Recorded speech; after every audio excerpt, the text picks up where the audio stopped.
The sky changed on a Tuesday morning in September. People all around the world looked up and saw something that would change human history forever. Thousands of ships appeared in the darkness of space, blocking out the stars. They were huge. Some were as big as cities. Some were even bigger. Dr. Sarah Chen was drinking her morning coffee at the NASA Control Center when the alarm started screaming. She dropped her cup and ran to her station. The screens showed what the satellites were seeing. Her hands started shaking. In 30 years of studying space, she had never seen anything like this. "How many?" asked Director Williams, running into the room. Sarah looked at the numbers 3 times before answering. 12,000. At least 12,000 ships. The world did not know yet, but it would know soon. Within 1 hour, every television, every radio, every phone on Earth received the same message. It came in every language. The voice was strange and cold, like metal scraping against metal. "People of Earth, I am Ambassador Kethoran of the Hegemony of United Stars. We are a coalition of 47 civilizations that rule this part of the galaxy. Your planet has been observed for many years. You have developed technology that allows you to leave your world. This makes you a concern. You have 72 hours to surrender your planet to the hegemony. All your weapons will be destroyed. All your governments will answer to us. If you do not surrender, you will be pacified. There will be no second warning." Then the message ended. Panic spread like fire across the world. Some people ran to churches and temples. Some people ran to stores to buy food and water. Some people just stood in the streets, looking up at the sky full of alien ships. Children cried without understanding why. Parents held them close without knowing what to say. In New York, the United Nations called an emergency meeting. Leaders from every country arrived within hours. They argued and shouted. Some wanted to fight. Some wanted to surrender. Some wanted to try talking. Nobody agreed on anything. "We cannot fight them," said the Prime Minister of Japan. "Look at their ships. We have nothing that can touch them." "We cannot surrender our freedom," said the President of Brazil. "What kind of life would that be?" "Maybe they will be fair ruler," said someone else, but nobody believed it. While they argued, the aliens gave them a demonstration of power. A bright light appeared in the sky over the Pacific Ocean. It lasted only 2 seconds. When it was gone, a small island had disappeared. Not destroyed, not broken, simply gone. The ocean rushed in to fill the empty space. The message was clear. "This is what we can do. Imagine what we will do to your cities." More countries started talking about surrender. What choice did they have? Their best missiles could not even reach the alien ships. Their best jets looked like toys compared to the alien fighters. It was like throwing rocks at a tank. But not everyone was ready to give up. Deep beneath the Mediterranean Sea, in a facility that did not exist on any map, a phone rang. General Adriana Cole picked it up. She was 60 years old with gray hair and eyes that had seen too many wars. But she had never stopped believing that humanity could survive anything. "This is the Secretary General," said the voice on the phone. "The Council has voted. Project Olympus is now active." Adriana felt her heart beat faster. "Understood, sir. We will be ready." She hung up the phone and walked down a long metal hallway. At the end was a massive door that required her eye scan, her fingerprint, and a voice code to open. Behind that door was humanity's greatest secret. The room was huge, carved out of rock beneath the sea. Inside were 12 chambers made of glass and steel. Inside each chamber was a suit of armor that glowed with soft light. These were not normal machines. They were something that science could not fully explain, something that had been found, not invented. Adriana pressed a button on the wall. "Wake them up," she said, "all of them." In different parts of the world, 12 people received the signal. A soldier in a gym stopped lifting weights and looked at his phone. A doctor in a hospital excused herself from a patient. A pilot landed his plane quickly and ran to a waiting helicopter. A scientist closed her laptop and stood up. All of them had been waiting for this call for years. Some had been waiting for decades. They were the Olympians, the last hope of Earth. The leader of the group was Commander Marcus Theron. He was 45 years old with black hair turning gray at the sides. He had been a soldier, then a test pilot, then something more. 20 years ago, he had been chosen for a program that officially did not exist. He had trained. He had suffered. He had almost died many times. and he had become something more than human. When the signal reached him, he was sitting alone in a small apartment, looking at a photo of his daughter. She was 20 now, living in Paris. She did not know what her father really did. She thought he worked for a shipping company. Marcus put the photo down and stood up. He knew he might never see her again, but if he did not fight, she would live as a slave under alien rule. That was not something he could allow. He walked to his closet and opened a hidden panel in the floor. Inside was a device that looked like a watch. He put it on his wrist. It glowed blue for a moment, then turned invisible. His transport arrived in minutes. A black helicopter with no markings took him across the sea to the hidden base.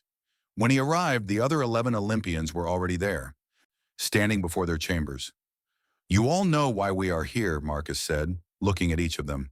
"The enemy thinks we are weak. They think we will kneel. They do not know about us. They do not know what we can do." He looked up at the ceiling, as if he could see through the rock and water and sky to the alien fleet waiting above. "They wanted to meet humanity," he said. "Let us go introduce ourselves." The 12 Olympians stepped into their chambers. The glass doors closed. Light surrounded them as the ancient technology merged with their bodies. When the light faded, they were no longer simply human. They were gods. And they were very, very angry. The story of Project Olympus began in 1947 in the hills of Greece. A team of archaeologists was digging near an ancient temple when they found something impossible. Beneath the ruins, buried under thousands of years of rock and dirt, was a chamber made of metal that did not rust. Inside that chamber were 12 suits of armor that glowed with their own light. The Greek government called the Americans. The Americans called the British. Soon, scientists from around the world were looking at the discovery with wide eyes and open mouths. The armor was not made by human hands. The technology inside was centuries beyond anything on Earth, maybe thousands of years beyond. Nobody knew who made it. Nobody knew how it got there. But everyone agreed on one thing. This technology had to be studied, and it had to be kept secret. For decades, the smartest scientists in the world worked on the armor. They took it apart piece by piece and tried to understand how it worked. Most of it made no sense. The materials did not exist in nature. The energy sources defied the laws of physics. It was like giving a smartphone to a person from the Stone Age and asking them to build another one. But slowly they made progress. They learned that the armor could connect to the human nervous system. It could make a person faster, stronger, and harder to kill. It could channel electromagnetic energy in ways that looked like magic, like lightning from the hands, like fire from the eyes, like the power of ancient gods. They called the project Olympus because that is what the armor reminded them of. The gods of Greek mythology, Zeus with his thunderbolts, Poseidon with his control over the seas, Athena with her wisdom in battle. The scientists did not believe in gods, but they believed in what the armor could do. The first volunteers died. The armor was too powerful for normal human bodies. The energy burned them from the inside out. For years, the project seemed like a failure. The governments almost shut it down many times. Then they found Marcus Theron. Marcus was a test pilot who had crashed his plane and survived injuries that should have killed him. Doctors could not explain how he was still alive. When they tested his body, they found that his nervous system was different from other humans. Stronger, more flexible, able to handle stress that would destroy anyone else. They asked him if he wanted to try something dangerous, something that might kill him, but something that might also make him more than human. Marcus said yes without hesitating. The first time he put on the armor, he did not die. He screamed in pain for 3 hours as the technology merged with his body. But when it was over, he stood up and smiled. He could feel the power flowing through him like electricity. He could feel the world in a new way, as if he had been blind his whole life and could suddenly see. They tested him for months. He could run faster than a car. He could punch through steel walls. He could survive in space without oxygen. He could shoot lightning from his hands that could destroy a tank from a mile away. The scientists gave him a code name, Zeus. Over the next 20 years, they found 11 more people whose bodies could survive the merge. Each one was different. Each one connected with the armor in their own way. Dr. Elena Vasquez became Athena. Her mind merged with the armor's tactical systems. She could process information faster than any computer. She could see a battlefield and know exactly what would happen next. She could coordinate complex attacks in seconds. Sergeant James Cole became ours. His armor was built for war. It was heavier, stronger, and more brutal than the others. His weapons could cut through anything. His strength could crush rock like paper. He lived for combat. Captain Maya Singh became Artemis. Her armor was designed for speed and stealth. She could move so fast that cameras could not track her. She could become invisible for short periods. She was the hunter of the group. Lieutenant David Park became Apollo. His armor could generate heat and light so intense that it was like carrying a small sun. He could blind enemies across miles. He could burn through ships with beams of focused energy. Commander Sarah Williams became Poseidon. Her armor gave her control over gravity and electromagnetic fields. She could make things heavier or lighter. She could crush ships without touching them. She could create waves of force that destroyed everything in their path. Dr. Olawale Adeyemi became Hephaestus. He was a genius engineer who had improved the armor designs. His suit could create and control nanobots, tiny machines that could build or destroy anything at the atomic level. He could repair any damage in seconds. He could also take enemies apart piece by piece. The other 6 Olympians had their own powers. Hermes was the fastest of them all. Demeter could control plant life that had been enhanced by nanotechnology. Hera could generate force fields that nothing could break. Dionysus could release chemicals that confused enemy senses and drove them mad. Aphrodite could hack any computer system and turn machines against their owners. Hestia could generate and control fire hot enough to melt starship hulls. For 20 years they trained. They waited. They prepared for a war they hoped would never come. The governments kept them secret from the public. Most world leaders did not even know they existed. Only a handful of people knew about Project Olympus. Now, as alien ships filled the sky and the world waited to surrender, those 12 warriors prepared to fight. In the underwater base, they stood in their chambers as the armor wrapped around their bodies. The pain was still there. It always hurt to merge with technology that was not meant for human beings. But they had learned to welcome the pain. It meant they were alive. It meant they were becoming something more. When the process finished, they walked out of their chambers and stood together. Their armor glowed with different colors. Marcus in blue and white like a storm cloud. Elena in gray and gold like wisdom made solid. James in red and black like blood and death. Each one was a weapon. Each one was a god. Marcus looked at his team, his family. He had fought beside them for 2 decades. He trusted them more than he trusted himself. "The enemy fleet is in position," Elena said. Her eyes glowed as data streamed through her mind. "They are preparing to attack major cities in 6 hours. They think we cannot stop them." "Then let us prove them wrong," Marcus said. He walked to the launch tubes at the center of the base. The others followed.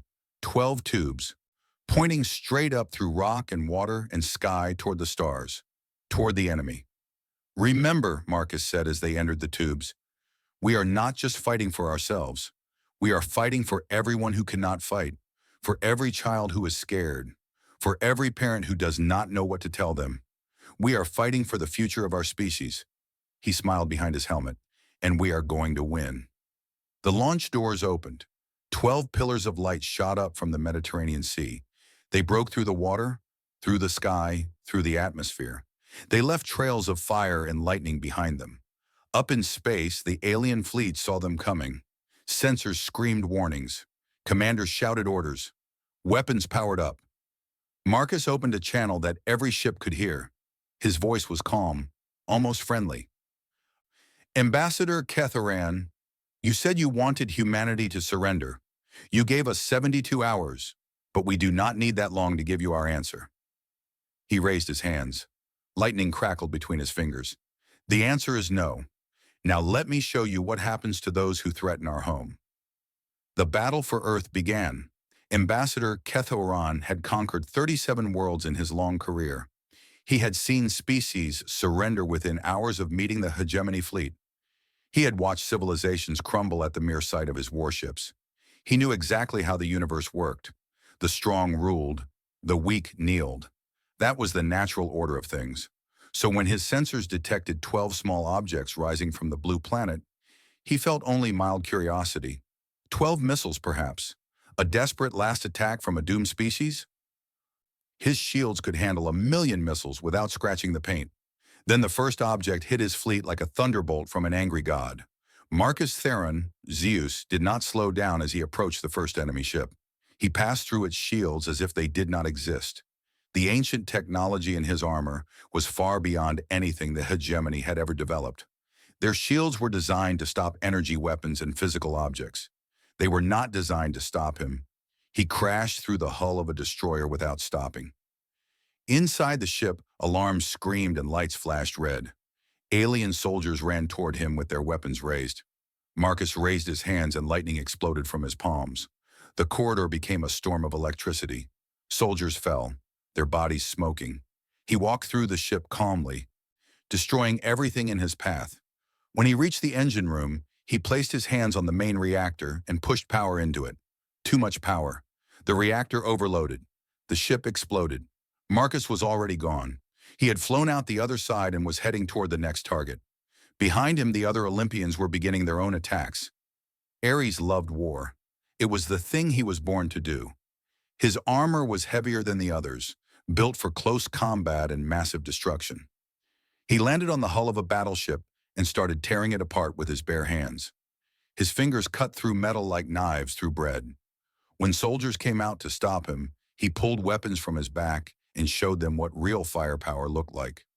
Beams of red energy melted everything they touched. Missiles the size of cars launched from his shoulders and blew holes in nearby ships. He laughed as he fought. Not because he was cruel, but because after 20 years of waiting, he was finally doing what he was made to do. Athena did not need to fight directly. She floated above the battle, her eyes glowing with golden light. In her mind, she could see everything. Every ship, every weapon, every weakness.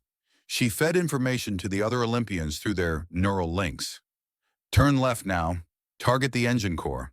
That ship is about to fire. Dodge in 3 seconds. She was the brain of the operation, and the hegemony had never faced anything like her. Artemis was invisible. One moment she was not there. The next moment an enemy fighter exploded. Then another. Then 5 more. The alien pilots could not see her. Their sensors could not track her. They only knew she existed because their comrades kept dying. She moved through the fleet like a ghost, striking without warning and vanishing before anyone could respond. Apollo flew toward the largest concentration of enemy ships. He could feel the armor gathering energy inside him, pulling power from the sun itself. When he was close enough, he released it all at once. A beam of pure light, hot as a star, cut through space. It burned through 12 ships in a single line. Metal melted. Reactors exploded. Debris scattered across the void. Apollo did not stop. He kept moving, kept firing, kept burning everything in his path. Poseidon did not need to touch her enemies. She raised her hands and the gravity around a cruiser suddenly increased 1,000 times. The ship crumpled like a paper cup being crushed by a giant fist. The aliens inside had no time to scream. One moment they were alive. The next moment they were compressed into something smaller than a basketball. She did it again. And again. Ships fell around her like leaves in autumn.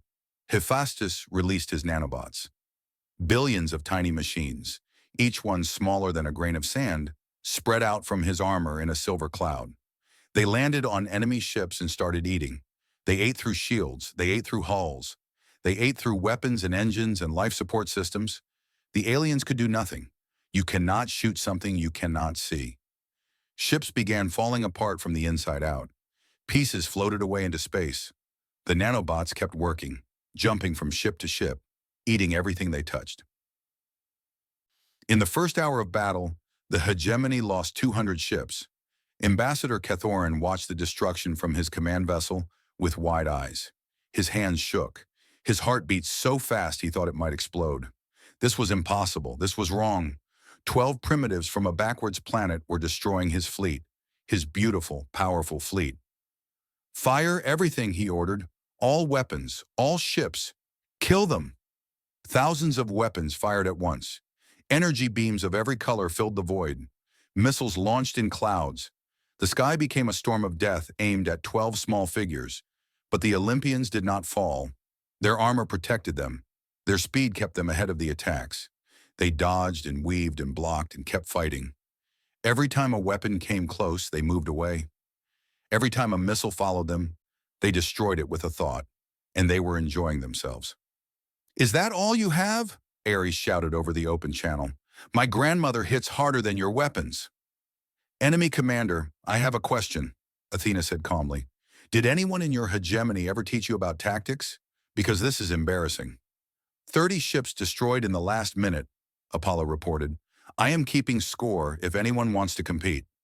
"You are all terrible people," Artemis said while destroying another fighter. "And I love working with you."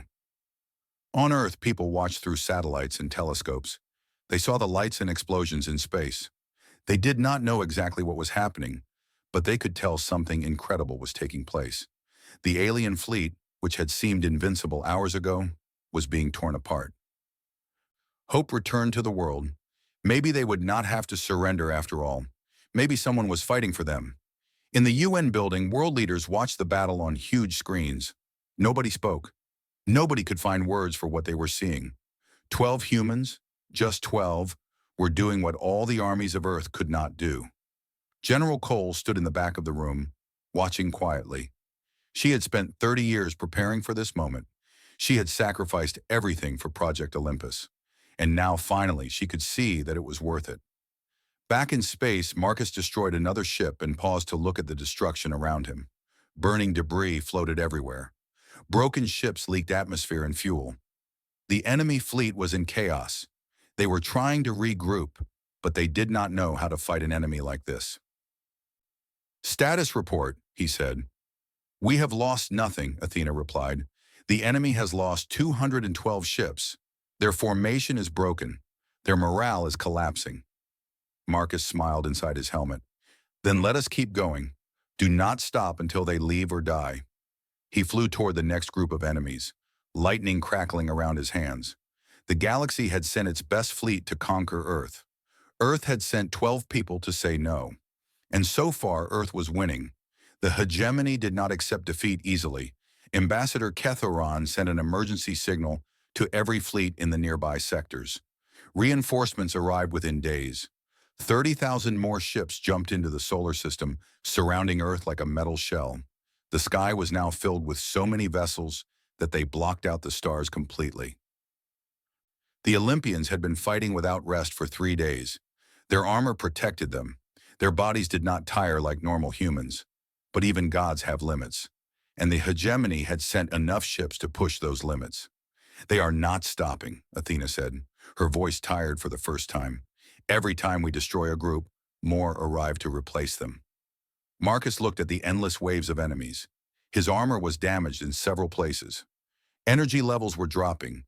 The ancient technology could recharge from the sun, but not fast enough to match this many opponents. "We keep fighting," he said. "We do not have another choice." They fought for 3 more days. They destroyed thousands of ships. They became legends. Stories spread through the hegemony fleet of the 12 demons from Earth who could not be killed. Some soldiers refused to fight. Some ships tried to run away. But there were always more to take their place. On the 6th day, disaster struck. Apollo was protecting a civilian evacuation. A massive ship was trying to escape Earth with 10,000 people on board. Enemy fighters were closing in. Apollo put himself between the fighters and the evacuation ship. His armor blazed with the light of a small sun.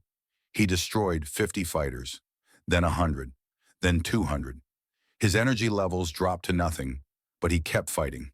The evacuation ship needed more time, just a few more minutes. He did not see the missile coming from behind. It hit him directly in the back. The explosion was visible from Earth. When the light faded, Apollo was floating in space, his armor dark and broken. He was still alive, but barely. His golden glow had become weak and flickering. "David!" Marcus screamed, flying toward his fallen friend.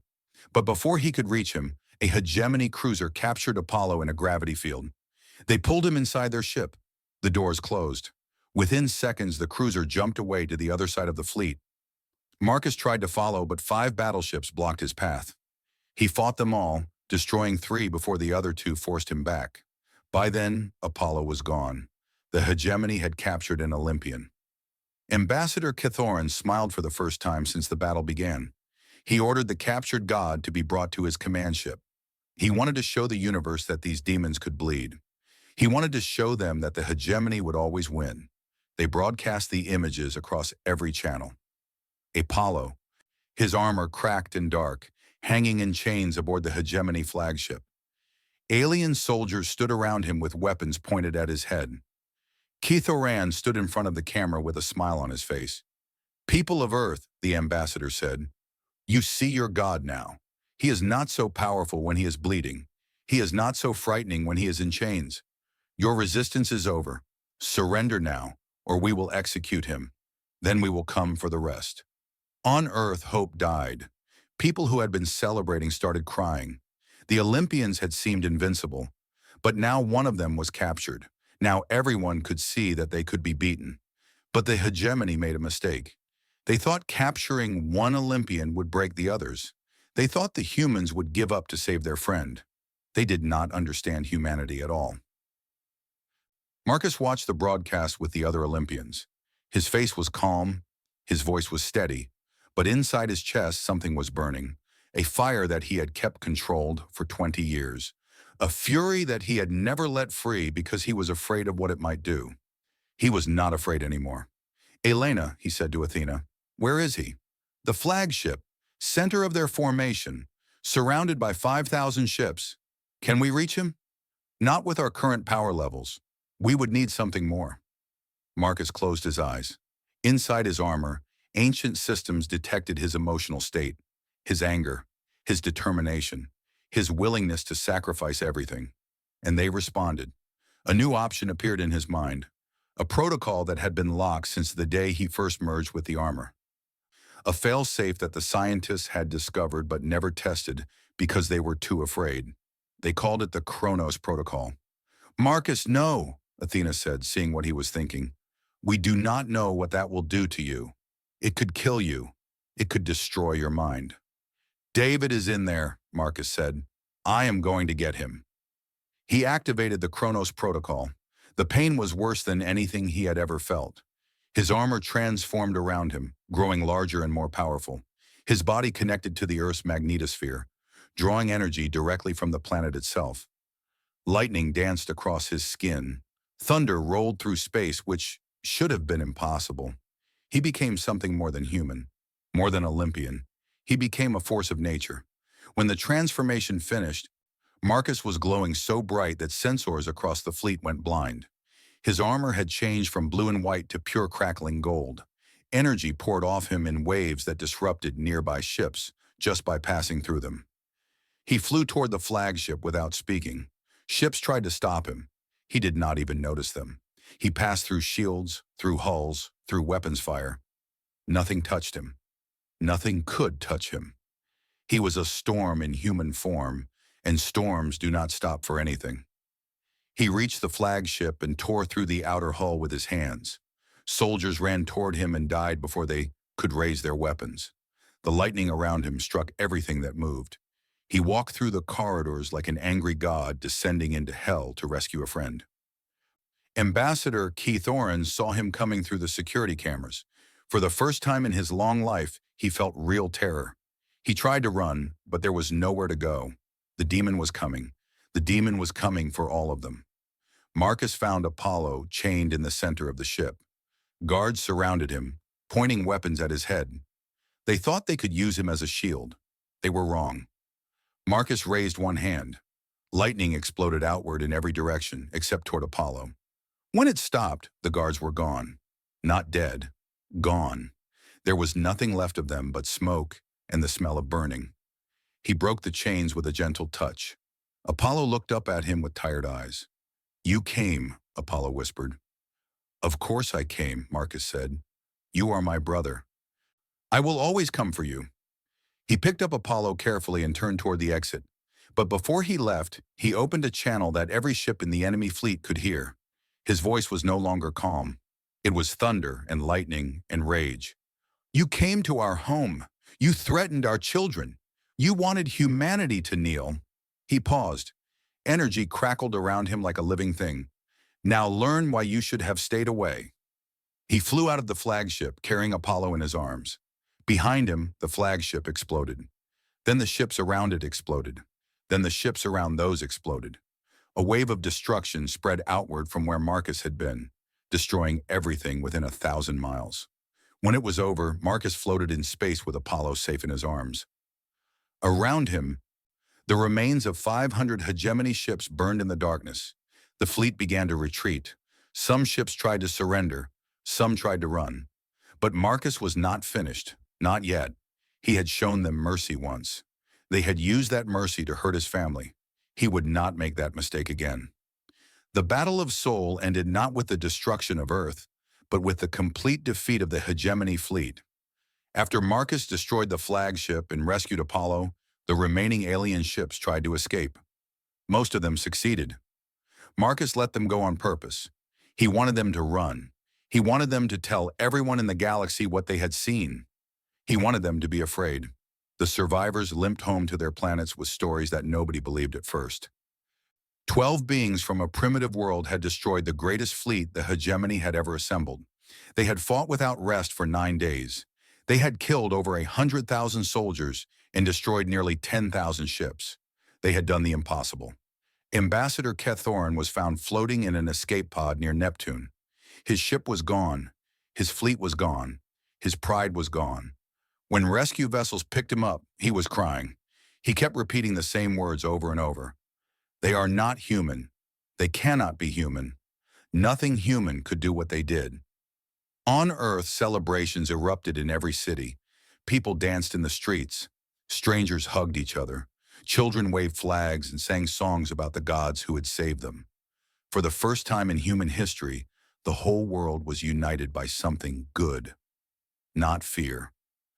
Not anger, but hope. The Olympians returned to the surface as heroes. They landed in front of the United Nations building in New York, where thousands of people had gathered to welcome them home. Cameras from every news channel on Earth pointed at them. The world watched as 12 figures in glowing armor walked across the plaza. Marcus was the first to remove his helmet. His face was tired and worn. Gray hair had spread across his head during the battle. But his eyes were still sharp, still burning with the fire that had carried him through 9 days of war. He looked at the crowd and smiled. "We are home," he said simply. The cheering was so loud that it could be heard for miles. But the story did not end there. The hegemony was not finished with Earth. They had lost a battle, but they still controlled most of the galaxy. They could have sent more ships. They could have kept trying until the Olympians finally fell. Some voices in the Hegemony Council demanded exactly that, but other voices were more careful. They had watched the footage from the battle. They had seen what Marcus did when he activated the Kronos Protocol. They understood something that the aggressive faction did not. Fighting Earth again would not be like the first battle. Earth was ready now. Earth was angry now. And Earth had gods who were willing to burn the galaxy to protect their home. 6 months after the battle, a small delegation of hegemony ships approached the solar system. They were not warships. They were diplomatic vessels, carrying representatives from the council. Ambassador Kethoran was among them, though he was no longer in command of anything. He was there as a witness, a reminder of what happened to those who underestimated humanity. The negotiations took place on the moon. A new building had been constructed there for this purpose, a place where humans and aliens could meet as equals. The Olympians stood guard around the meeting room, their armor gleaming in the artificial light. Marcus watched the proceedings from a corner of the room. He had removed his helmet, but he kept his armor on. He wanted the aliens to remember who they were dealing with. The hegemony representatives were nervous. Their hands shook when they spoke. Their eyes kept moving to the armored figures around them. They were clearly afraid, and they had good reason to be. The negotiations were simple. Earth would not join the hegemony. Earth would not pay taxes or provide soldiers or follow orders from the council. Earth would remain independent, free to make its own choices and follow its own path. In exchange, Earth would not pursue revenge. The Olympians would not hunt down hegemony ships. There would be peace as long as the hegemony left Earth alone. The aliens agreed to everything. They had no choice. When the treaty was signed, the lead negotiator looked at Marcus with something like respect. "We have conquered over 100 species," he said. "None of them fought like you. None of them even came close. What are you? How can such a young species produce warriors like you?" Marcus thought about the question for a long moment. He thought about his daughter in Paris, who still did not know what her father really did.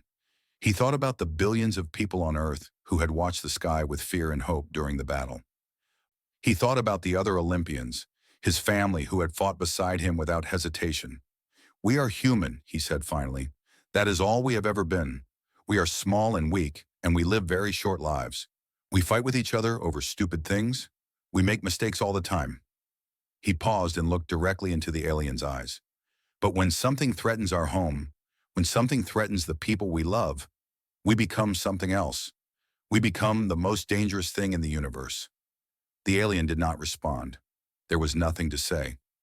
After the negotiations ended, Marcus walked outside and looked up at the Earth rising over the lunar horizon. Blue and green and beautiful. Home. The place he had almost died to protect. The place he would die to protect again if he had to. General Cole walked up beside him. She was older now, her hair completely white, but her eyes were still sharp. "What happens now?" she asked. "Now we prepare," Marcus said. "The hegemony will keep their word for a while. Maybe years, maybe decades, but eventually someone will try again. Some new fleet will come, some new threat will appear. That is just how the universe works." He looked at her and smiled. "But when that day comes, we will be ready. We will always be ready." Back on Earth, life slowly returned to normal. The celebrations ended. People went back to work. Children went back to school. But something had changed. Humanity knew now that they were not alone. They knew that the universe was dangerous and full of species that wanted to conquer them. But they also knew something else. They knew that they had gods who would protect them. The Olympians did not retire. They could not retire. Their armor had become part of them. Their powers had become part of who they were. They continued to train, to prepare, to watch the sky for any sign of danger. They were no longer a secret. The whole world knew about them. The whole galaxy knew about them. And that was exactly what Marcus wanted. He visited his daughter for the first time since the battle. She cried when she saw him. Not because she was afraid, because she was proud. She had watched the footage like everyone else. She had seen what her father could do. She had seen him fly into the heart of an enemy fleet to save a friend. She had seen him become thunder and lightning. "You are a god," she whispered when she hugged him. Marcus hugged her back and shook his head. "No," he said, "I am just your father. I am just a human who loves his family and his home. That is all I have ever been." She smiled through her tears. "That is enough." Marcus looked out the window at the Paris sky. Stars were appearing as the sun went down. Somewhere out there, aliens were telling stories about Earth. Stories about the planet that refused to kneel. Stories about the 12 gods who destroyed a fleet. Stories about what happens when you threaten humanity. He hoped those stories would be enough to keep the galaxy away. He hoped peace would last forever. But if it did not, he would be ready. They would all be ready, because that is what humans do. They fall down. They get hurt. They lose battles and make mistakes and cry in the darkness. But then they get up. They heal. They learn. And they come back stronger than before. The galaxy had wanted to meet humanity. Now they had, and they would never forget the lesson they learned.